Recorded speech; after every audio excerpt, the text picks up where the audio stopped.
Le luxe aujourd'hui, c'est la rareté. Donc là-dedans, il n'y a pas que les plus chers, mais surtout, il y a les plus rares.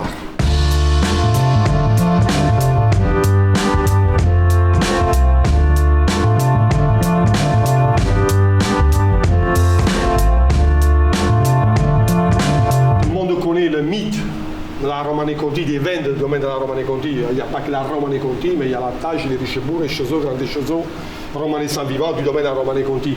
Nous avons plusieurs millésimes. Et là, vous avez, ça peut partir des 2-3 flacons, maximum à 12 bouteilles. Nous sommes dans les grands crus de la Bourgogne.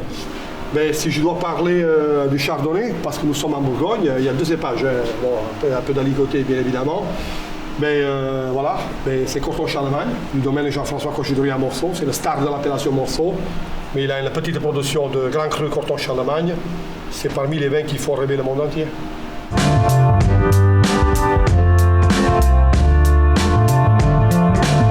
L'accès à cette pièce a été muré, mais pas avec des briques, comme à Cognac d'ailleurs, mais avec des bouteilles vides.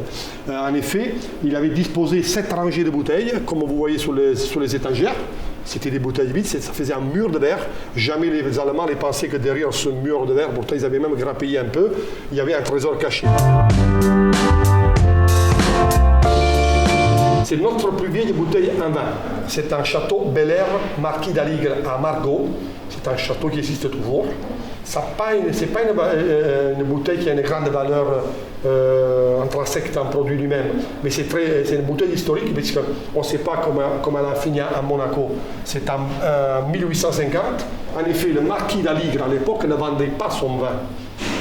À tel point qu'il avait gravé dans ses flacons, vous voyez bien ce qui a marqué, défendu dans l'essai.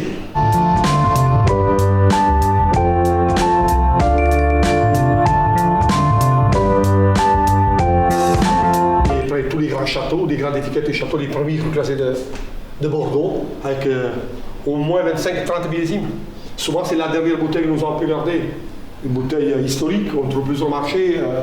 Je sais pas, la dernière Mouton 45, l'année de la victoire, Mouton 73, étiquette Picasso, les dernières Pétus 45, 61, Château d'Yquem 1890. Les 36, 37, 67, le millésime du siècle à Yquem. C'est une page de la carte des vins de l'Hôtel de Paris, elle date de 1961. Ce n'est pas un choix au hasard, 61 ça a été un peu, on dit, le millésime du siècle à Bordeaux. Et souvent quand on approche les prix, on se dit mais c'était pas cher les vins à l'époque. Non, oui, peut-être c'était largement moins cher qu'aujourd'hui, mais c'est vrai que c'est des francs français, aujourd'hui nous sommes en euros. Donc nous descendons jusqu'aux années 20. Déjà dans les années 60, on avait quand même des flacons des années 20 à la vente. Voilà, c'est le parking. C'est le seul moyen de transport pour promener, pour préparer les commandes, bien évidemment, dans la cave. Et on s'en sert aussi pour dépioter, pour arranger, pour empiler les vins sur les casiers. Bon.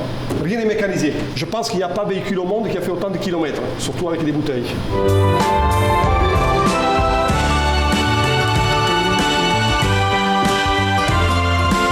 Donc, depuis quelques années, cette pièce est dédiée principalement à des événements privés, principalement des dîners. Nous avons un parcours aussi dans la cave avec visite dégustation sensorielle. Et souvent, ces manifestations se terminent avec un dîner dans les caves mêmes.